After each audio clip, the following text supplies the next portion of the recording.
Hey, everybody. With minute 42 left, I got myself muted, so yeah, not bothering the folks on the Zoom call. With a minute and 42 left here, no, minute 32 left. I wanted to come on the stream and let everybody know that the Triangle Talk Show this will be the last Tuesdays with Tilliz that the Triangle Talk Show is going to produce, and that is because the show, I am moving to South Carolina in a couple weeks. So I need to tear down the studio, all the Triangle Talk Show stuff. The last Triangle Talk Show itself will be next Sunday. Tuesdays with Tilliz will not go off the air necessarily. It won't be on our YouTube feed. It won't be the audio podcast. It will continue, because I've set those guys up to do it themselves. It will continue on the Tuesdays with Tilliz Facebook group. It won't be quite the production and won't have the titles and things like that, but you'll hear all the people, you'll hear everything they've got to say. If you can't make it onto the Zoom call live, for some reason, you can watch it live or you can watch it on playback. And I've enjoyed doing this for about a year now, since the Zoom lockdown happened, and got out to their live and in-person walks a few times, and if I get back up to Raleigh on a Tuesday morning, I'll try to do that again once everybody can get back outside. But I suspect the Zoom's going to keep on going. And so now I think they're getting ready to go. Today we have a great speaker. We're celebrating our 4th anniversary. If you don't want to be on TV, you can just ask Gary if you want to say something that you don't want publicly out there. So I'm going to mute myself. I want to invite everyone to mute yourself so you can sing with great gusto along with Randa. Words are in the chat. Ain't gonna let nobody turn us around, turn us around, turn us around. Ain't gonna let nobody turn us around. We're gonna keep on walking, keep on talking, marching on to freedom land. Ain't gonna let no lion turn us around, turn us around. Turn us around, ain't gonna let no lion turn us around. We're gonna keep on walking, keep on talking, marching on to freedom land. Ain't gonna let no hatred turn us around, turn us around, turn us around. Ain't gonna let no hatred turn us around. We're gonna keep on walking, keep on talking, marching on to freedom land. Ain't gonna let nobody turn us around, turn us around, turn us around. Ain't gonna let nobody turn us around. We're gonna keep on walking, keep on talking, marching on to freedom land.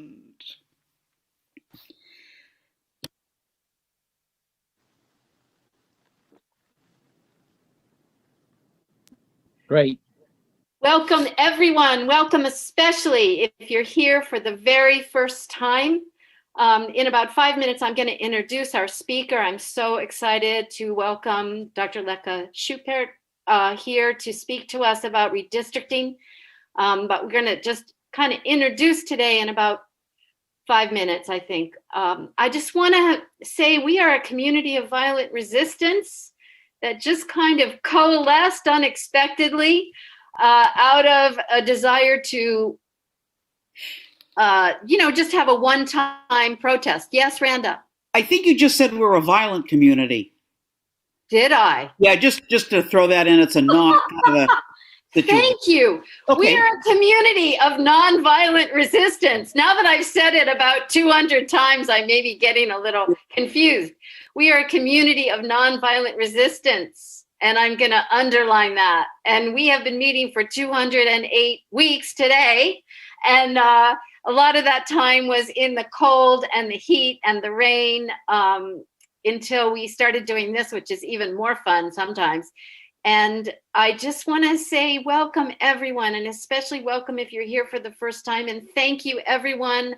I have learned so much from all of you, and I've been contemplating how many wonderful people I have met in the last 4 years and how many lifelong friends that are just always going to be part of my heart. My life has completely changed because of this community, and I think a lot of you would say the same thing.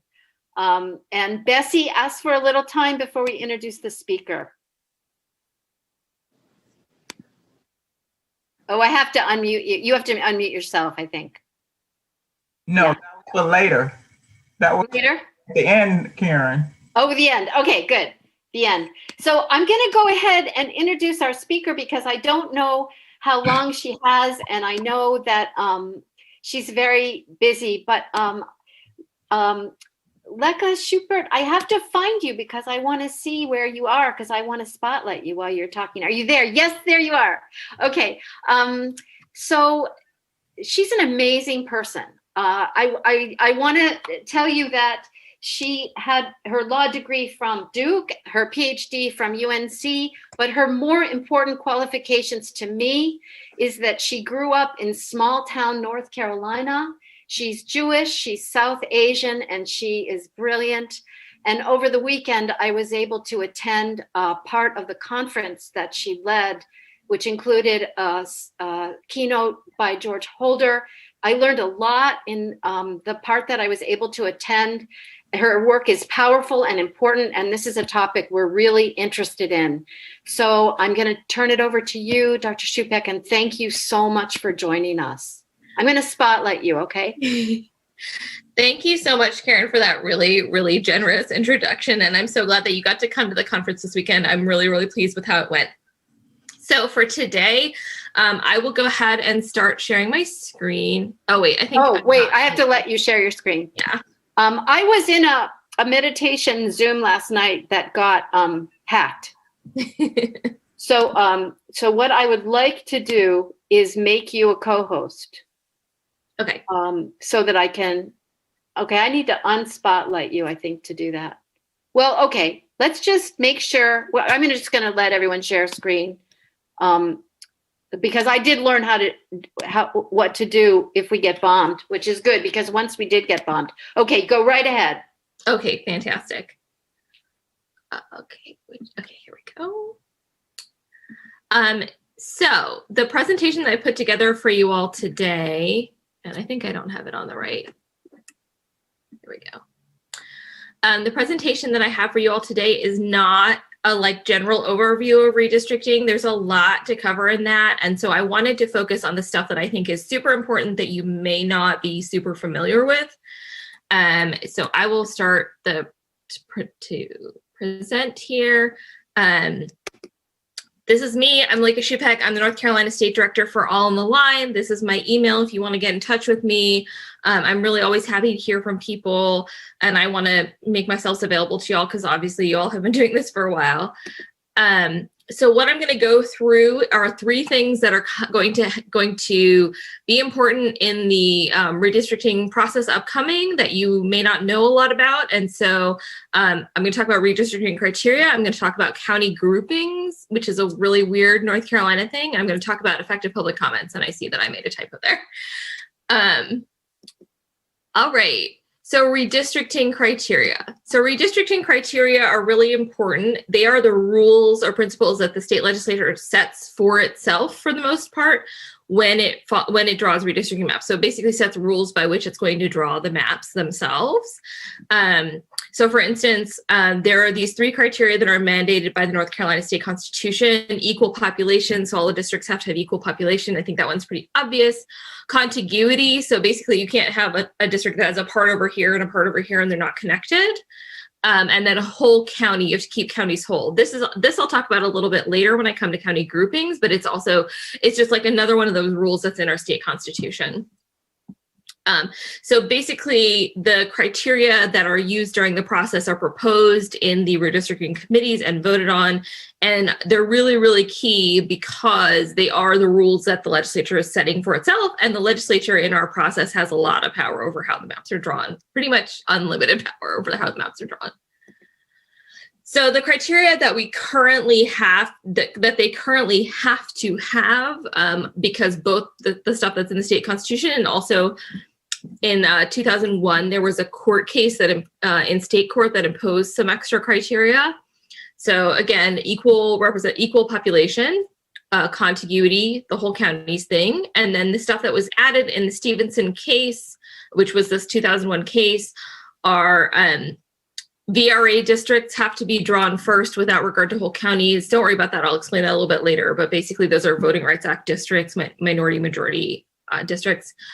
All districts have to have equal population within plus or minus 5%. This is for state legislative districts. So before we just said equal representation and we didn't have a precise number, and now we have a precise number because of this case. Districts have to respect communities of interest. This is something that was also put in the case, but not well defined. So we have not seen it necessarily instrumentalized really well. Districts have to be reasonably compact, and I'll talk a little bit about what compactness is. Point contiguity is not sufficient. So there may have been districts in the past that were connected by just like one tiny point. That's not going to be enough under these criteria. And then all districts have to be single member districts. So actually in the past, what people had done was they would have a county as a district, and then they would give that county the number of representatives or senators that aligned with the population. So one county might only have one House member, but one county might have 5, something like that. And this case made it so that all of our districts are single member districts, which is what we're used to. You just vote one person represents each district. All right. So here are these are some things that are not, some of these are and some of these are not in those mandated criteria, but these are considered traditional redistricting criteria. A lot of states do them. They're pretty typical. Compactness, again, which I mentioned before, is part of our criteria. Preservation of counties and other political subdivisions. This is not in the mandated criteria, but we often see it in North Carolina. Preservation of communities of interest, again, a similar situation where it's in the court, it is in the court criteria, but, and they tend to kind of throw it in there during redistricting processes, but it's not particularly like well-defined or well-followed. And then avoiding pairing incumbents, which is an obvious one that's been with us forever.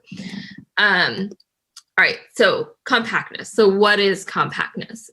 So this is a very basic idea of like what compactness is in general. It's you're minimizing the distance between points in the district. And so the most compact shape is like a circle usually. So you can kind of get a visual representation of what compactness is. So usually in the North Carolina redistricting process, we measure compactness using these two different measures, the REOC and the Polsby-Popper measure. So you'll see these mentioned in criteria when they're voted on in committee. The REOC is the ratio of the district's area to the smallest possible circle that can enclose it. So you can see this is the old District 12 before it was redrawn. And that's the area of that circle and the area that's within that district are obviously really, really different. It's a very non-compact district. Similarly, Polsby-Popper compares the area of the district itself to the area of a circle with the same perimeter as a district. Again, this is like the old 12 district. It's like it's a really, really non-compact district by both of these measures. And both of these measures, you're comparing the district to a circle. So these are the measures that have been used in the past.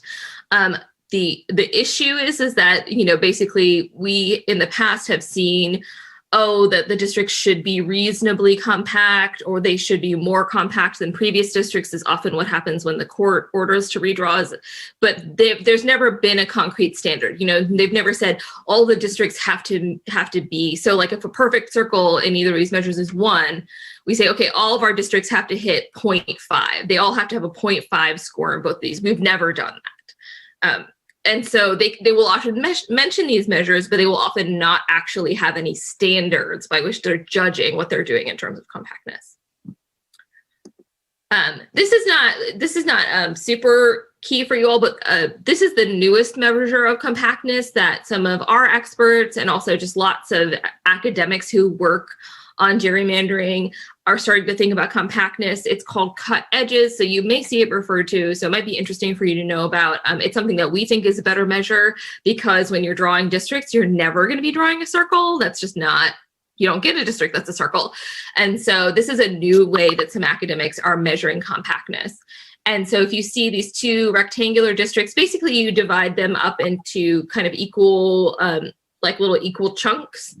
And then you see where those chunks touch an equivalent chunk from a different district. So here you have these red lines are the cut edges. So there are 4 cut edges here in this these two obviously very compact districts.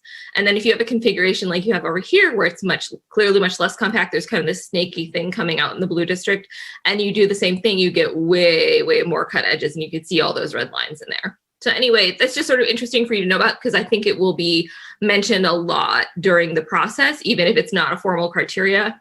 It's a new way of measuring this, and you'll see outside experts. I'm sure that the academics at Tufts who tend to do these map analysis will mention this, if you're interested in that kind of thing. So, all right, preservation of political subdivisions and communities of interest. Again, this is something that's traditional. Most states use this to some degree or another.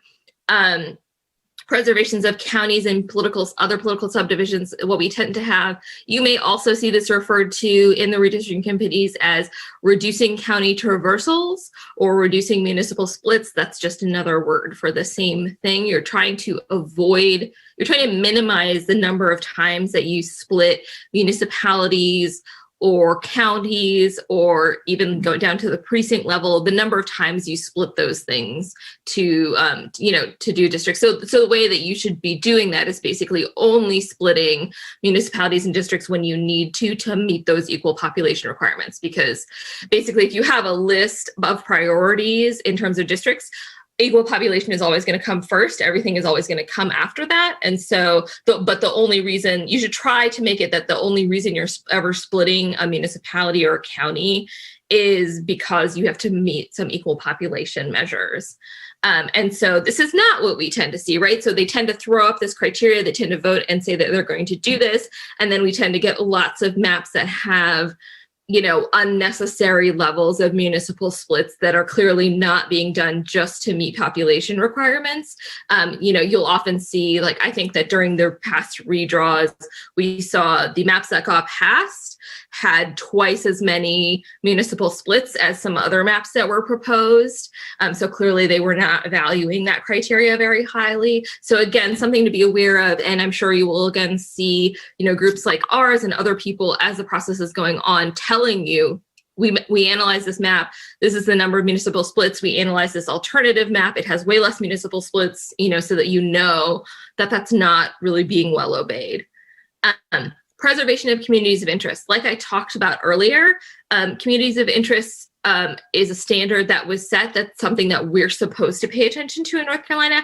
However, it has never been that well defined legally. But this is something that you personally can be helpful with, especially for, when you go, I'm assuming that all of you will be going to, make public comments or online comments or something like that during the redistricting process. I'm counting on you all for that. And so this is something to think about. So if you live in a neighborhood and your neighborhood is currently split by a map, or you just don't want that to happen, or you live in a town and the town's downtown is split by a map, that's something very relevant to comment on, because without that kind of specific geographical feedback, it's very hard to give, the material for people to try to protect those kinds of communities. So basically what has happened in the past is that, people have said, well, we should protect communities of interest. And, often legislative leadership has been like, well, we would if you would tell us what they are, but no one has a precise list. So we're not, it's not like a huge interest of ours. So that's something that you can really be helpful with, especially talking, giving in public hearings, public comment, communicating with your legislators, if there is something that you would think of as a community of interest. And again, this tends to be like a neighborhood or, just an area that the people in that area have things politically in common. All right, avoiding pairing incumbents. This, again, also very traditional criteria that we always have had in North Carolina. We often also call it double bunking here, avoiding double bunking rather. So this means that map makers avoid drawing two current incumbents into the same district.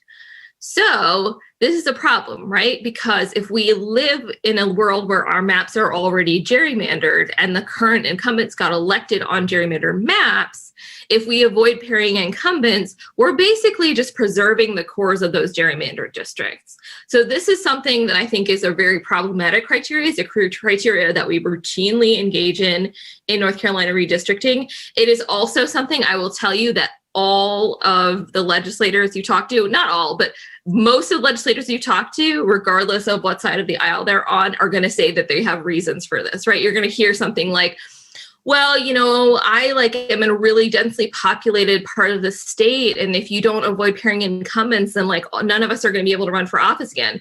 I would not take that. I would not take that very seriously. That is basically them telling you, I want to protect my own seat. I want to protect my own power. I want to get elected again. That's my top priority, not getting fair maps for you. So I would push back pretty forcefully if you hear that kind of thing from legislators, because it does, what you're doing is basically saying, we have all these legislators who are elected on a gerrymander. Let's let them all stay. And to let them all stay, we have to basically recreate the gerrymander, because that's just how it is. So again, this is going to be something that I have no doubt we will see in the proposed as a redistricting criteria in the redistricting committees. And this is something I would want you to encourage your legislators to push back on. And if they try to give you some kind of justification for it, I don't think that there's a good justification for it. If your number one priority is fair maps and not, protecting yourself, there's no justification for this. So anyway, that's my sermon about that. Emerging criteria. So these are some things that we've seen that are in other states that we think are criteria that have strong effects and could do helpful things. So there's travel contiguity. That's sort of the name I made up for it. In a lot of other states, it's just under the contiguity standard in general. They don't have a special name for it, but this is basically making sure that each area of the district is accessible to any other area of the district by common means of transport. So like state roads, or even on the coast, this is where it comes up a lot, maybe with ferries, something like that. And so you don't have to pass through another district to get to another part of the district. So you wouldn't have to drive from one end of the district, pass through another to go to the other end of the district, which is something that happens. There's basically a district in the Wilmington area that is like this, where it's impossible to get from one end of the district to the other without going through another district because of how the transportation is there, because it's on the coast. So that's something that I think is really important and helpful. And reflects how people actually live. Competitiveness. This is something we also see in other states where they have as a criteria that after you meet things like equal population and contiguity and maybe compactness, stuff that you value, stuff that is high up in the hierarchy, you should be favoring competitiveness wherever you can and still meet those other criteria.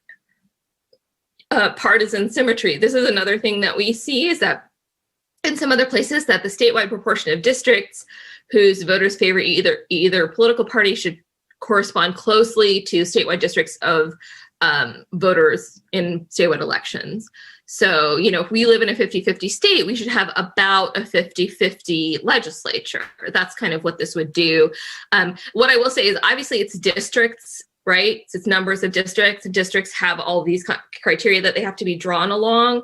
And so you probably would never get perfect partisan symmetry, but you should be able to get close. There should not be a problem with getting, if we live in a perfectly 50-50 state, you should be able to get to 51-49, no problem, right? Even within the constraints that you have from other criteria.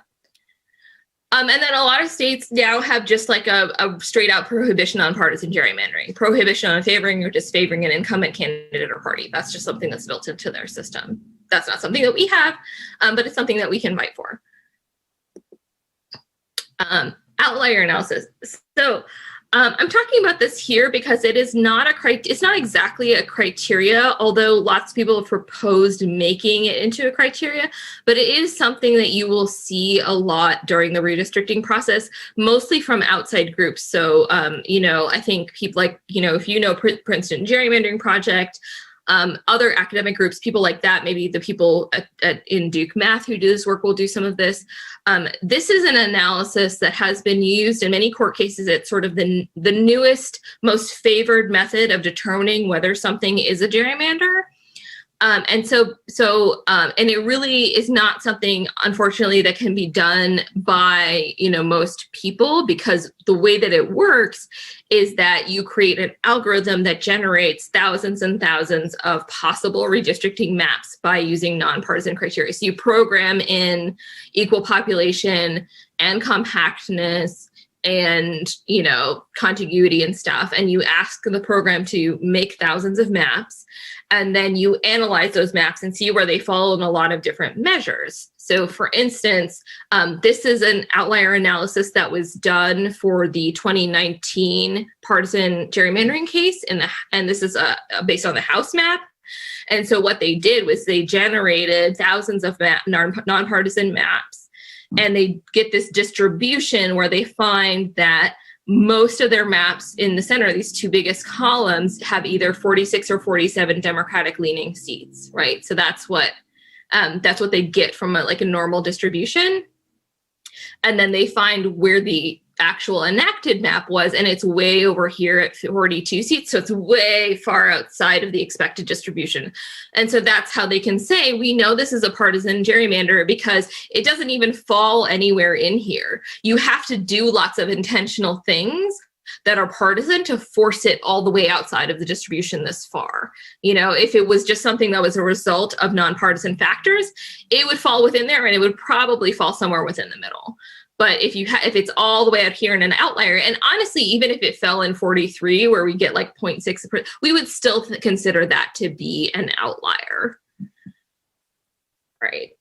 So anyway, I wanted to talk about that because it's something that you're gonna see people talk about. You'll probably see some outlier analyses done when there are maps that are proposed. So redistricting criteria takeaways. So their criteria are the districts that are the rules that are used by the map drawers when they're drawing the maps.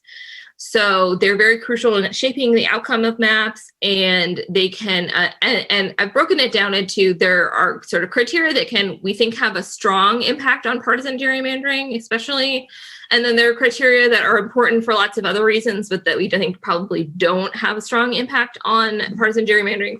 So for instance, we do see some proposals in places for using outlier analysis and saying, okay, you have to do an outlier analysis and the map has to fall within a certain range of distribution. So that could be very impactful. Now, of course, that opens you up to a lot of questions about who's creating the algorithm, what basis are they creating it on? But we have seen that proposed in places, and we do think that could be influential if it's properly applied.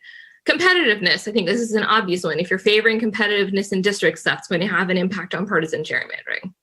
Partisan symmetry, also, again, if you need to adhere to creating some kind of partisan symmetry in districts, that is going to make it a lot harder to partisan gerrymander. Obviously, there's this express prohibition on partisan gerrymandering that could be important. Preservation of political subdivisions and communities of interest. We know that Democratic leaning voters, for example, tend to live in more densely populated places, tend to live in larger municipalities. So obviously by trying to preserve municipalities, that's going to have an impact on partisan gerrymandering just because of the political geography of how people actually live.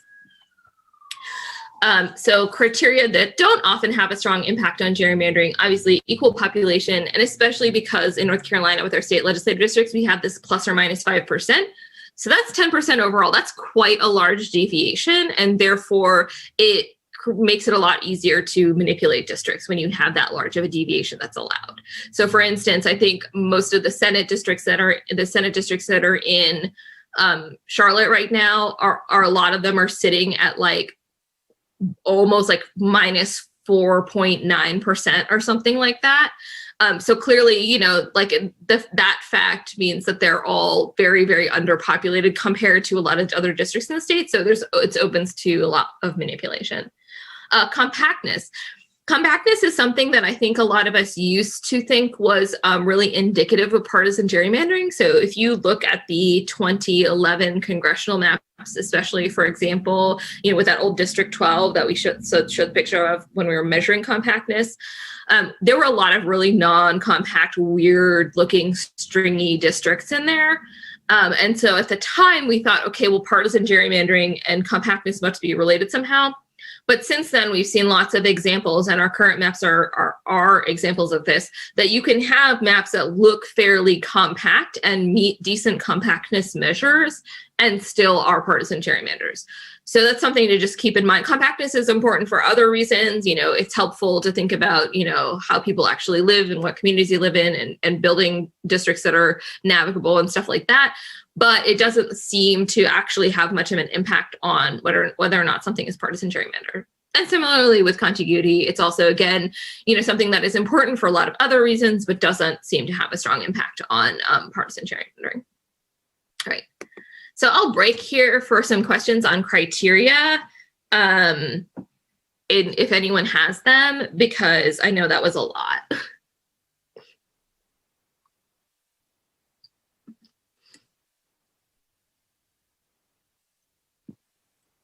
I have a question.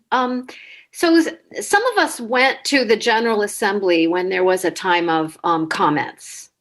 And I think that there are several of us who have the time and passion to do that next time that opens up.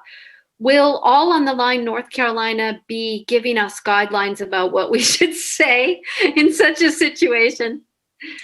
So we will be doing a lot of training coming up. And what I will say is that, I think that we will have general guidelines. So, one of the things we're working on is basically kind of figuring out the actual geographies that we think are going to be really crucial. So, for example, I can tell you right now, the way that Greenville is going to be split up between congressional districts is going to be a place where we are going to see probably partisan gerrymandering happening if it happens, right? Similarly, we can anticipate that in Fayetteville, in Wilmington, in Greensboro, and High Point, those are all places where we know we will see partisan gerrymandering, where we've seen it in the past, we know what it looks like in the past, so we will be able to tell you things like that. Tell you things in general, this area, the city has been cut up this way in the past, this is what it looked like, things like that we'll be able to give you that kind of guidance. But to be honest, on sort of a more granular level, we are counting a little bit on you all. So, we can tell you those big picture things and you can be aware of them. And we can also, one thing I'll talk about here, we can also tell you how to make a really effective and good comment. When it gets down to the neighborhood level, I'm not going to know about your neighborhood. Yeah. I'm going to need to look to you for that. So that's what I would say. Thank you. Amy has a question. Yeah, I would like to know, how do we get to a point where we have a nonpartisan entity drawing our maps? So what I will say is that, there does not seem to be much interest now. Republicans control the legislature. I don't think that they're terribly interested in this. I think, honestly, even on the Democratic side, I think there are some people who are not terribly interested either, although I don't know how loud and proud they would be about that. And so really, I think for us, the situation would basically have to be one in which both parties felt unsure about who was going to be able to control the process the next time around. This is what we kind of saw, Democrats were opposed to redistricting reform for a long time, and Republicans were proposing redistricting reform bills back before 2010. And then in 2010, when Republicans gained control, it completely flipped. So I think that, unfortunately, we're in a situation where it's really going to have to be out of political self-interest. So it's going to have to be a point at which, maybe we do get a legislature that's 50-50, or there's an election coming up where it's really unclear who's going to control the process. Something like that would probably be the thing that would be the most meaningful. And also to say, we're redrawing now. Theoretically, these are maps that are supposed to be for 10 years. We know that in North Carolina, we tend to have a lot of litigation. So I think there would still be an incentive mid-decade if we do find ourselves in that situation where it's very unclear what party is going to control the legislature. There could be an incentive to reform, because if you have a court-ordered redraw and you've created a redistricting commission, well, that court would hand this process over to a commission if we had one. So yeah. So that's what I'll say. It's not the most optimistic thing, but it's not impossible. But we're not going to be there this year.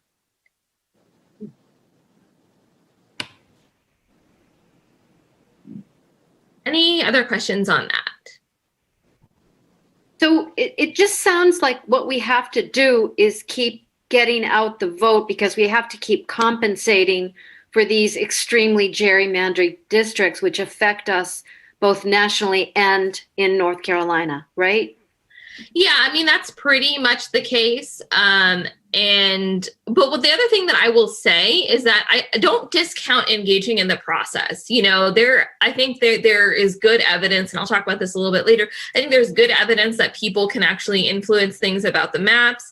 I think, honestly, that we did a little bit of that during the congressional redraw. I don't think it turned out to make a map great, but we did push for some changes that we eventually got. And so, you can do that. The other thing that to keep in mind, and just to say, this is North Carolina, we tend to have a lot of redistricting litigation. What tends to be used as, we have all these great analytics, but we also tend to see public comments and the legislative record used as evidence during the redistricting process, and that can be impactful too. Good. Okay. Penny has a question. Mm-hmm. Thanks for being with us.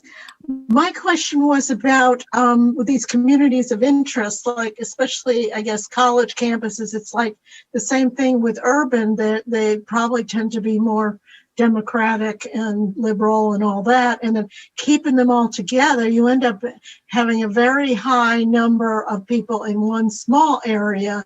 And then you've got these other where maybe dispersing them somewhat may or may not, create a different scenario. Did that make sense? Yeah. What I will say is that, I think our general philosophy is that the map should really reflect people's actual interests, how they actually live, the communities that they actually participate in. And, it's true that in the past, we have seen one of the tactics of gerrymandering is packing. So packing lots of Democratic voters, packing lots of Black voters into a small district. I think that tends to be less of an issue with like communities of interest as we conceive them, because a community of interest for a congressional district, for example, I'm from Southern Pines, Pinehurst. I'm from the Sandhills, right? And so I would say, I think there should be a congressional district for the Sandhills. Congressional district for the Sandhills doesn't have a particular, it may not have a strong political leaning either way. It's more just that that's an area where people tend to do commerce in that area. People in that area tend to know each other. That's where all of the transportation happens in that area. They have common interests, industries, stuff like that. So that's more sort of what we're talking about. It doesn't necessarily have to be on the basis of it's not going to be on the basis of partisanship. It's going to be on the basis of some other interest. And I think that tends to countervail. So you're not creating a situation where you're cracking, you're creating a situation where you're, intentionally representing a community that actually exists. So I think we are in a lot more danger usually because of the population size of districts of having college campuses cracked into different districts than we are if we keep those college campuses together, of them being packed, just because a district tends to just be much larger than just the college campus. Yeah, so that's what I'd say. Thank you so much. So we have a hard stop. We need to go to closing in about 13 minutes. Okay, I will get through everything else really quickly. Okay. Yeah. Okay, I think I need you to enable my screen sharing again. Oh, I'm so sorry. No, it's okay. Okay, there you go, I think. Yes. Yes. All right. Well, now I can't. Okay, this is what I was. Okay. No, I can't see it. I can't see it either. There we go. Okay, great. Okay. County groupings. So I'll go through this really quickly. Basically, the county groupings are this really weird thing that only North Carolina does. Because of the whole county provision in our constitution, and because we also have to have equal population in districts, those things don't go together, right? Because counties don't have equal population. So this court came up with this weird compromise that is basically county groupings, or sometimes you'll hear it said as county clusters. And basically, counties are grouped together so that that group has a whole number of districts within it. So I'll show you a quick example. This is Cumberland County. Cumberland County has enough population within it for 4 whole districts. And so all these districts are drawn with only within Cumberland County, so that you're not kind of splitting the county up to draw and pairing with other counties unnecessarily. However, a lot of counties don't have enough population to have their own districts. So for instance, we see here, this is Columbus. These are the actual districts, but Columbus, Pender, and Robeson are the counties that are here. And basically you group these 3 counties together because together they have enough population for 3 districts. However, Columbus or like Pender County clearly does not have enough population on its own. And so, but when you pair it with those 2 other counties, there's enough population within them for 3 counties. So you split, so then you draw the districts within that grouping. So basically there's a really good explainer. I don't think I have the link on me. There's a really good explainer online from the blog called Quantifying Gerrymandering. That blog did a really good job explaining how these county groupings are put together, but that's basically the idea is like you make these groupings and then you draw districts only within the groupings. Oh, I think I lost it.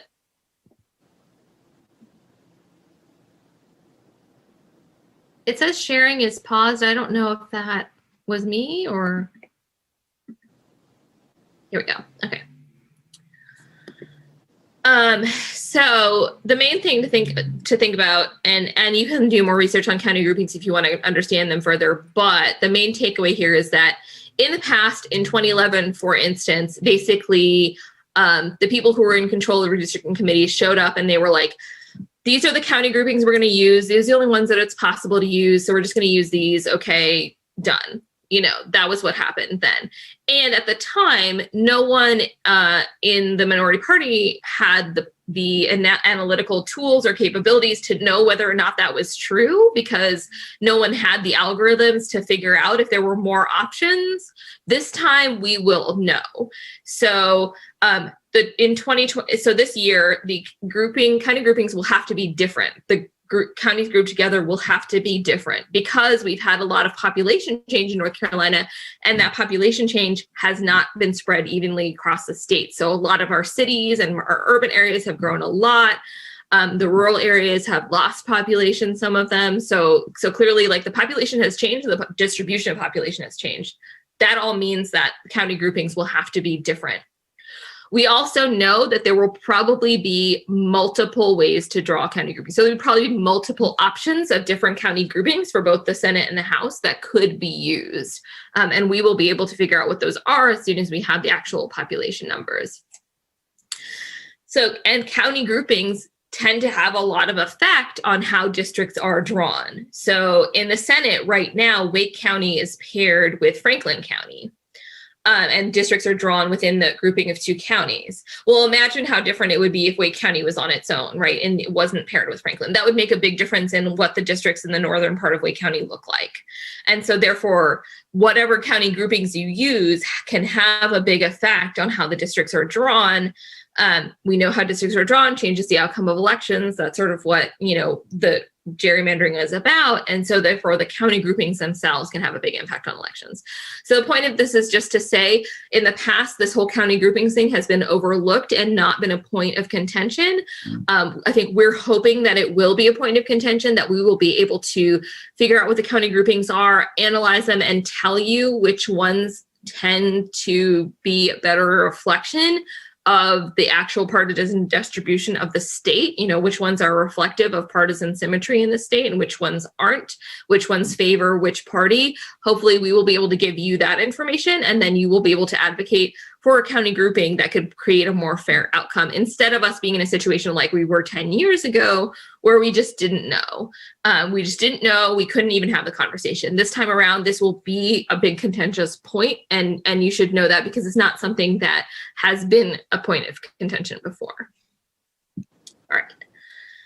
So, and then the last thing is just a little bit about effective engagement. And if you came to the conference, we actually had the author of this paper that I'm going to talk about come and talk about the paper that he did. Basically, this guy from the Brennan Center did some research where he went to a bunch of states and listened to a bunch of public comments and tried to figure out which ones actually got enacted in the maps.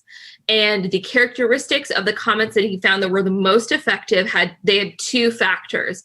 They talked about a specific location, generally a location that is smaller than the size of a district. So this tends to be something like the neighborhood you live in, maybe a school district that you want to be kept together, or something like that.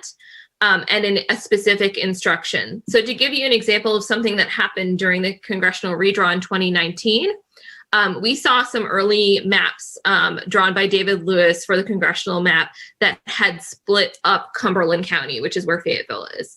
And so we made a big fuss about it. A lot of legislators heard from people in that area about it and asked that Cumberland County be kept whole. There was a lot of kind of uproar about it during the time.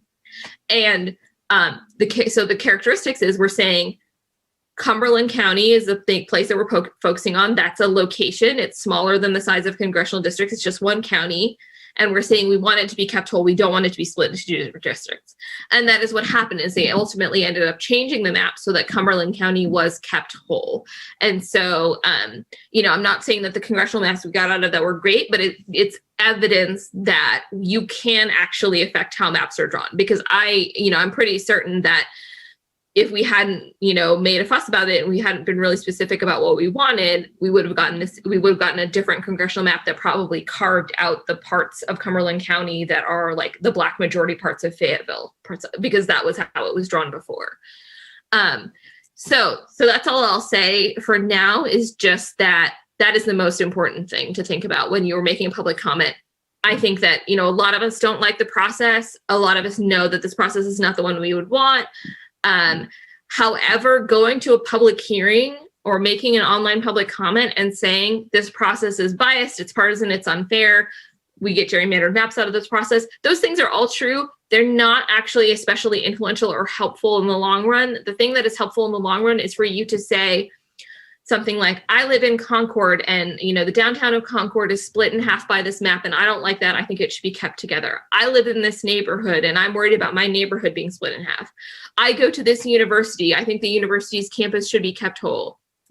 Things like that are actually proven to be more impactful and, just in general, like have more content for legislators to work on. So if there is a legislator who represents you and they hear that comment, then they can go to the committee and say, you are splitting up this part of my constituents' area, and they have said that they don't want that. And, they can fight for it on that basis because they know. So that's the main thing. So I think with that, that's sort of the most important core of the presentation. And I hope that this was helpful to you all. Thank you so much. Thank you so much. When will this process of drawing the maps for the next 10 years begin?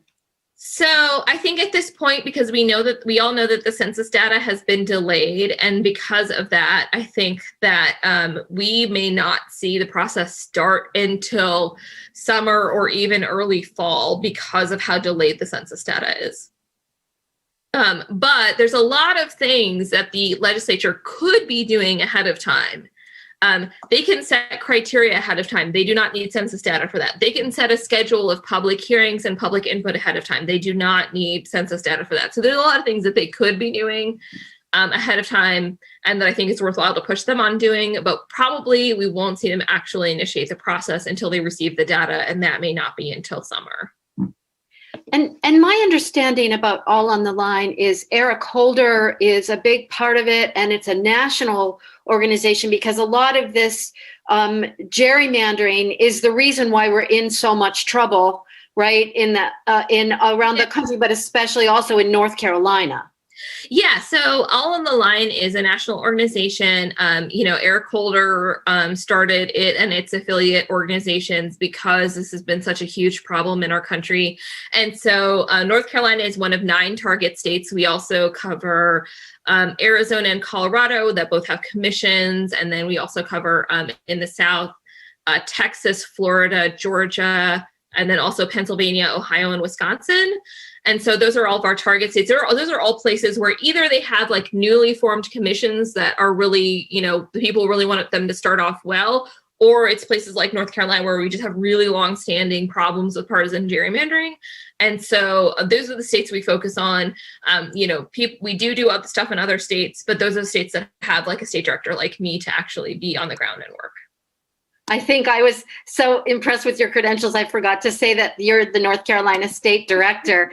And also the other thing that I just want to say is how important it is for all the issues that we care about to care about this issue of redistricting, because this is the reason why we don't have a representative state legislature. So I'm putting the link in for allontheline.org North Carolina, and hoping that we can all get on that mailing list and support it financially. And if you sign up, if you're from North Carolina, you will get emails from me anytime there's any kind of training or other event, or if there's an action alert about something that's happening, you will know. And the other thing that I will say is also that we did have a really great conference this weekend, and if you're interested in any of the content, all of the sessions are going to be on the All on the Line North Carolina Facebook page under the videos tab. So you can go back and watch any of those if you want to. And in particular, the session that explains more about the making feasibly mappable comments is in there. And I think it's really, really excellent. That's great. And also Eric Holder's keynote will be on there as well. Yeah, it's there too. Thank you so much. Thank you so much. Thank you, Karen, for inviting me. I'm so glad to be here. You're welcome to stay. We're going to just celebrate ourselves for the next 10 minutes. This is our anniversary. Thanks so much. Well, congratulations. I think I have to go because, as you know, it's busy time here, but I'm so glad I got to be here. And I'm sure I will be back to talk to you all again at some point soon. Thank you. Thank you so much. All right. Bye. Bye. Bye. So is anyone else here for the first time this week? Speak up, because I can't see all the screens at once. Welcome if you're here for the first time. Well, this is my second time, Karen. Robin Lamb. Welcome, welcome, welcome. Dewey, did you have your hand up? Do you want to speak? Oh, Michael may know the answer to this. I was wondering, I was going to ask her if she knew how many states already had committees. Sounded to me like an ideal situation. We could have committees to do our setting up our districts out there and let them use the outlier analysis to do that. Does anybody know how many states? I know there's 8 or 10 already have a committee, maybe 20 at this time. Do we have one? Well, we have All on the Line, North Carolina. We know that. I'm sorry. Now, have a committee draw the lines rather than the General Assembly. Oh, I don't know. How many states? Yeah, there's at least 8 or 10 states that have already gone that. That's where it should go. That's where we want to go, absolutely. We do not have that. We do not have that. And we probably won't, based on the politics of North Carolina for a while. Thank you. Thank you, Diane. Okay, I'm just opening it up now to anything anybody wants to say. We have a few minutes before we're going to go to the closing. Hey, Karen. Hi, Al. This is Al. How you doing? Good. How are you? I had something I wanted to say. Okay. Okay. Yeah. So some of you know that I'm writing a column every week in the Wilmington Journal and all the black newspapers in North Carolina. And it's called An Angry Old White Lawyer, But No Ways Tired, or something like that. That's the name of the column. So, and I will send Karen how you get on it. You can look at it on your computer. Okay. But it's too hard to explain, at least for me. Okay. Send me a link. I'll put it in the tiny letter, Al. Okay. Now, and secondly, the column that I wrote the last week was, where is our Stacey Abrams? So, you know, it was right after the Georgia victory and our defeat, talking about North Carolina. Because I just write for North Carolina. And I want to raise that question with the Tuesday with Tilliz group, is the question it's not who so much, because there is only one Stacey Abrams, but where is our Stacey Abrams? Who has that vision? And I want to suggest that we have, there's always been a more of a suspicion in Georgia because of Stacey Abrams. She worked through the Democratic Party and through her state legislature, for about 10 years now. This is not new. And, you know, they asked her to run for some big thing. She says, no, I want to be governor of Georgia, right? And we don't have that kind of thinking in our group right now. And I want to, what's that? Oh, go ahead. Okay.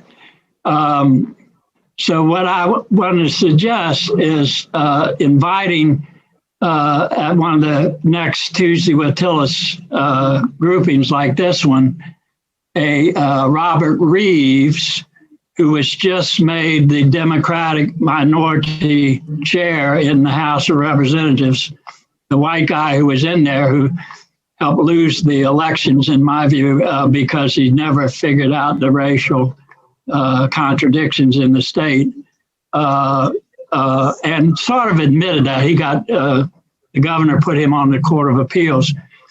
But the Robert Reeves is now the minority leader in two senses. One, he's minority, he's black lawyer from Sanford, from Lee County. And two, he is the, Democratic leader. They use the term minority, mean Democrat. Okay, so I'm going to move you along, Al. Okay. You want to invite him to come be a speaker. Robert Reeves and Marcia Mori. I would like to ask both of them to come and give their views about how to make the state, the Democratic Party leadership within the state, much more. They're both radicals and move it much more in the way we want to go. Thank you. Thank you very much for that. Thank you. I wrote it down and we'll do it. Dewey. Oh, I didn't have any. Okay. I'd like to just add that the League of Women Voters has Jennifer Bremer, who's in charge there, has a wonderful PowerPoint on redistricting. It's slightly less complicated than what we just heard, but it's also very useful. Thank you, Maggie. Thank you. How can we get a link to that? I don't know. I mean, it's up at Harold Woods, but you all can't do that. Okay, well, this is obviously something we're going to be following for this whole year. So we'll keep teaching each other how to access these resources. We'll stay afterwards and talk, but I'm going to turn this over to Bessie right now, and then we're going to have a new closing by Mike and Randa.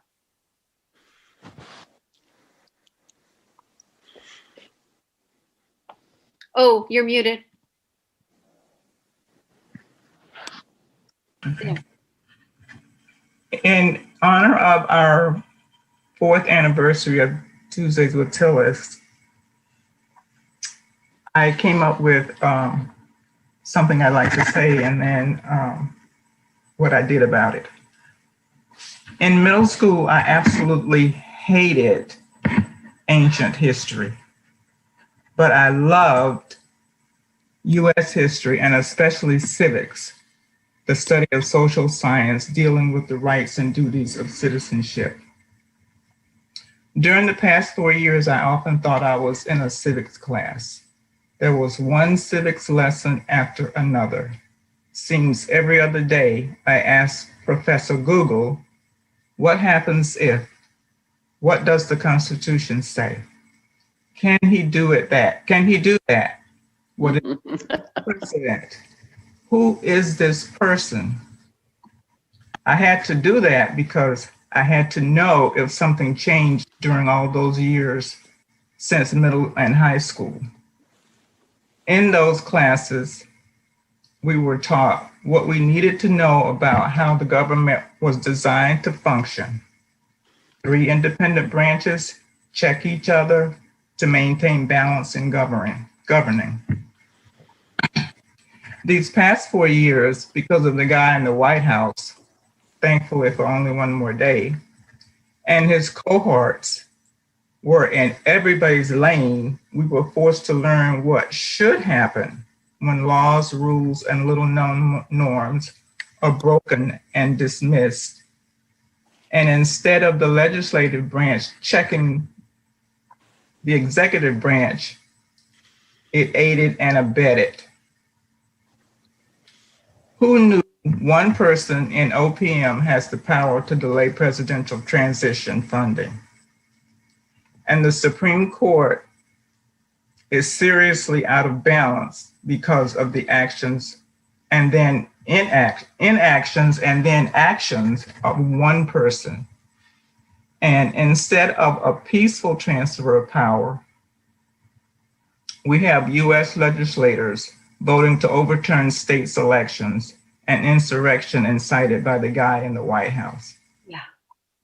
So I appreciate Chris Krebs' comment this past weekend when he spoke of the need for increased civics education, K through 12, to better understand how society works and operates.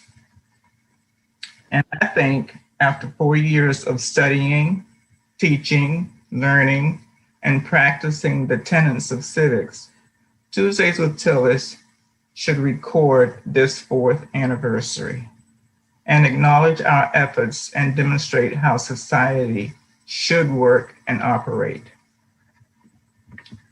Full disclosure, you will find in what I'm about to read, if you read this week's tiny letter, you will hear again our fearless leader's voice in this proclamation.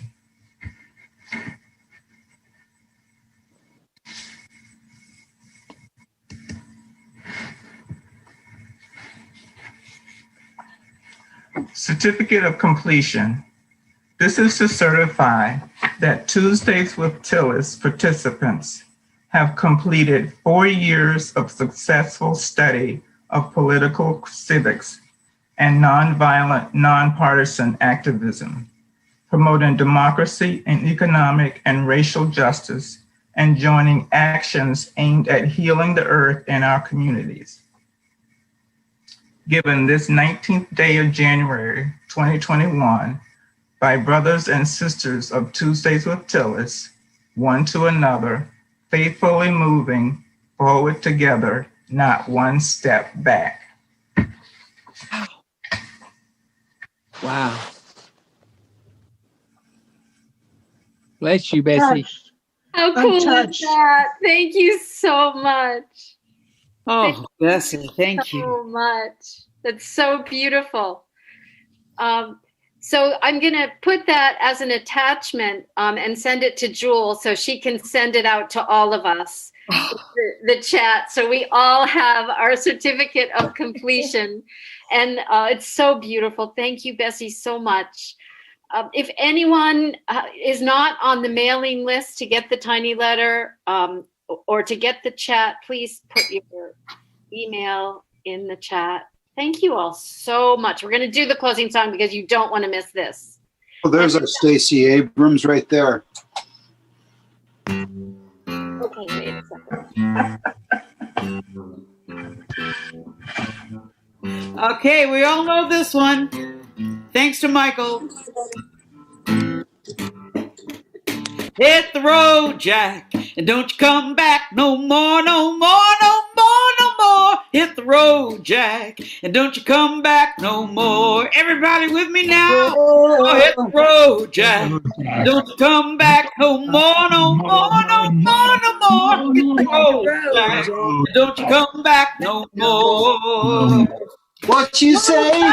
See Trump so nasty and mean, most dangerous threat that we've ever seen. You staged a coup, it failed, and so you have to pack your things and go. Now hit the road, Jack, and don't you come back no more, no more, no more, no more. Hit the road, Jack, and don't you come back no more. Well, it's really too bad, Jack. Don't come back no more, no more, no more, no more. Hit the road, Jack. Don't you come back no more. Well, it's really too bad it had to end this way, but nothing good has come since your very first day. After 30,000 lies, it's understood. You're all about money, just ain't no good. Those who broke the law will pay, you say. Hey, go to jail. Stay, stay, stay. Well, we don't believe anything that you say, but we can see you lost. Now go away. There'll be a reckoning of this, I know. It's gonna be your very last reality show. Hit the road, Jack, and don't you come back no more, no more, no more, no more. Hit the road, Jack, and don't you come back. Everybody, yeah, yeah, yeah. Hit the road, Jack, and don't you come back no more, no more, no more, no more. Hit the road, Jack, and don't you come back no more. Well, don't you come back no more. Got one more day. Don't you come back no more. Can't even get the parade. Don't come back no more. Well, it's time to flee. Don't you come back no more. Won't you pardon me? Don't you come back no more. Yeah! Yeah!